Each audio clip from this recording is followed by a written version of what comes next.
नमस्कार दोस्तों।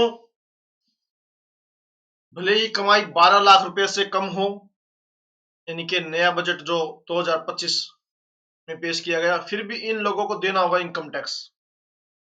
क्योंकि बजट के अंदर बताया गया कि 12 लाख तक की इनकम है जो वो टैक्स फ्री है, उसके ऊपर कोई भी टैक्स नहीं लगेगा। अगर सैलरी पर्सन है तो 12,75,000 रुपए तक की छूट है, उसके ऊपर कोई भी टैक्स नहीं लगेगा।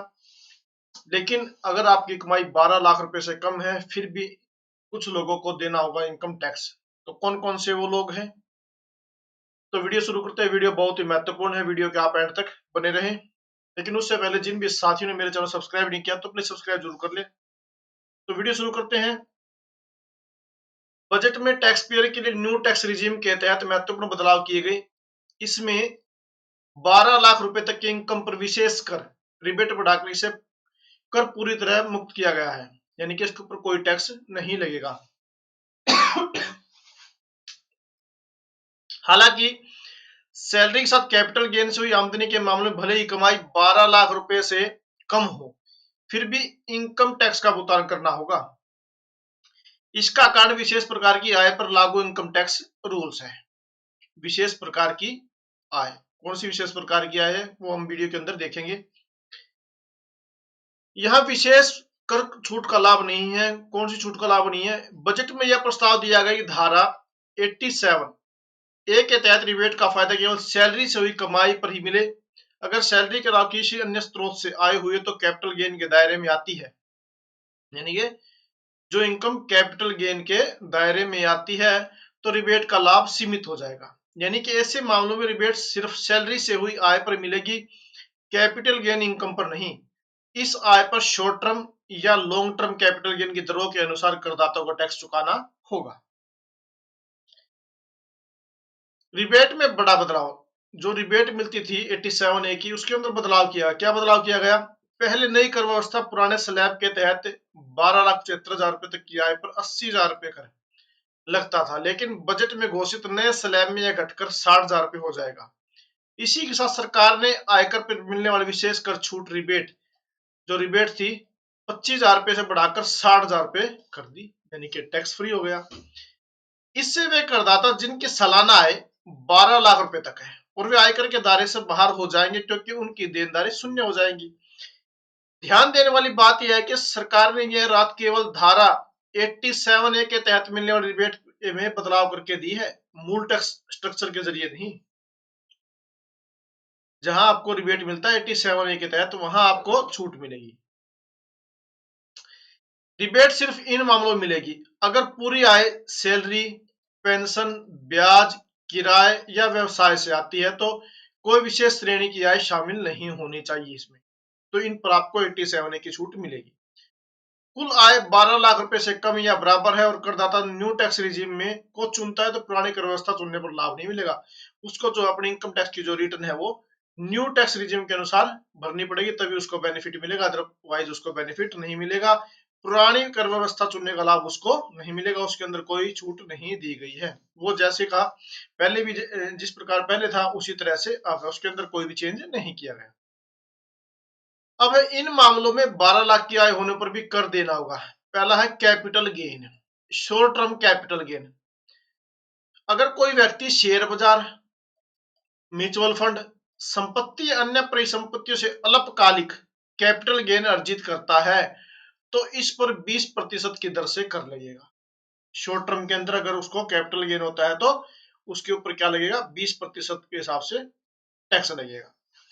इस पर धारा 87A के तहत विशेष कर छूट लागू नहीं होगी। इस पर 87A के तहत जो छूट मिलती है वो इस पे ऊपर नहीं मिलेगी।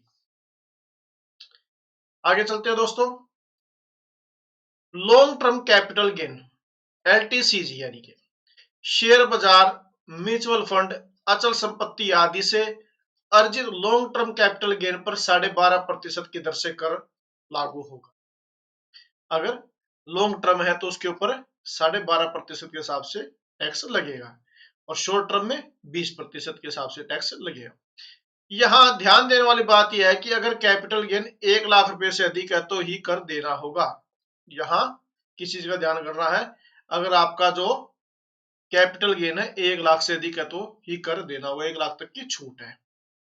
अब दूसरा है लॉटरी और गेमिंग शो। अगर किसी व्यक्ति की आय में लॉटरी, जुए, सट्टेबाजी, गेम शो जैसी अन्य विशेष श्रेणियों से प्राप्त आय शामिल हो तो इस पर 30% की उच्च दर से कर लगाया जाएगा। अगर यहां से कोई आपकी इनकम होती है, आय होती है, तो इसके ऊपर क्या लगाया जाएगा, 30% के हिसाब से इसके ऊपर इनकम टैक्स लगाया जाएगा।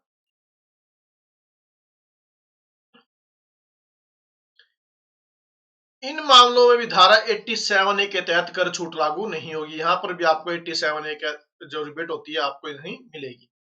व्यवसायिक आय और अन्य विशेष दर वाली आय। अगर कोई व्यक्ति फ्रीलांसिंग व्यवसाय या पेशेवर सेवाओं से आय अर्जित करता है तो इस पर भी विशेष कर नियम लागू हो सकते हैं। उसके बाद है फिर इस टैक्स स्लैब के आधार पर टैक्स लगाया जाएगा और कुछ मामलों में छूट नहीं मिलेगी। क्या है, उदाहरण से समझिए कितना टैक्स चुकाना होगा। अगर किसी करदाता की कुल आय 12 लाख रुपए है, जिसमें से सैलरी से 8 लाख रुपए है, लेकिन शेयर या म्यूचुअल फंड से आय 4 लाख रुपए है, तो धारा 87A के तहत रिबेट जो मिलेगी अधिकतम 60,000 रुपए, केवल 8 लाख रुपए ही मिलेगी, 8 लाख रुपए पर ही मिलेगी। यानी यह आय पूरी तरह से कर मुक्त होगी, जो 8 लाख रुपए जो सैलरी से हुई है। वही शेष 4 लाख रुपए की आय पर शॉर्ट टर्म या लॉन्ग टर्म कैपिटल गेन के अनुसार इनकम टैक्स चुकाना होगा। जो बाकी के 4 लाख बच गए उसके ऊपर शॉर्ट टर्म या लॉन्ग टर्म के हिसाब से उसके ऊपर टैक्स देना पड़ेगा। शॉर्ट टर्म गेन पर टैक्स। अगर 4 लाख रुपए की आय शॉर्ट टर्म कैपिटल गेन है तो उस पर विशेष दर से कर लगेगा जो कि 20% है। इसलिए निवेशक को कर के रूप में 80,000 रुपए का भुगतान करना होगा। 1 साल से कम की अवधि वाले निवेश को शॉर्ट टर्म गेन में शामिल किया जाता है। अगर आपने कोई संपत्ति 1 साल के अंदर अंदर खरीदी और बेची है तो वो आपकी क्या है, शॉर्ट टर्म कैपिटल गेन है। और उसके बाद फिर लॉन्ग टर्म कैपिटल गेन है जो उसके ऊपर टैक्स है। अगर शेयर या म्यूचुअल फंड से 4 लाख रुपए का लॉन्ग टर्म गेन है तो 1,25,000 रुपए की छूट मिलेगी और 2,75,000 लाख रुपए के शेष लाभ पर 12% 12.5% के हिसाब से टैक्स का भुगतान करना होगा। तो निवेशक को लॉन्ग टर्म कैपिटल गेन पर 34,375 रुपया कर चुकाना होगा। यहाँ ध्यान देने वाली बात है कि 1 साल से अधिक की अवधि वाले निवेश को लॉन्ग टर्म कैपिटल गेन में माना जाता है।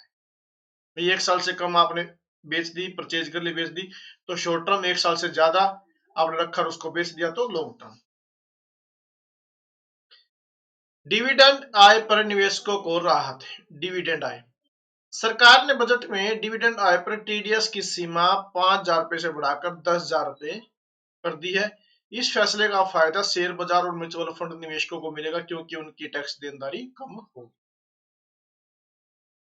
तो साथियों ये थी जानकारी। अगर आपको वीडियो पसंद आई तो प्लीज वीडियो को लाइक जरूर करें, अधिक से अधिक शेयर करें और चैनल सब्सक्राइब जरूर करें। Thank you very much.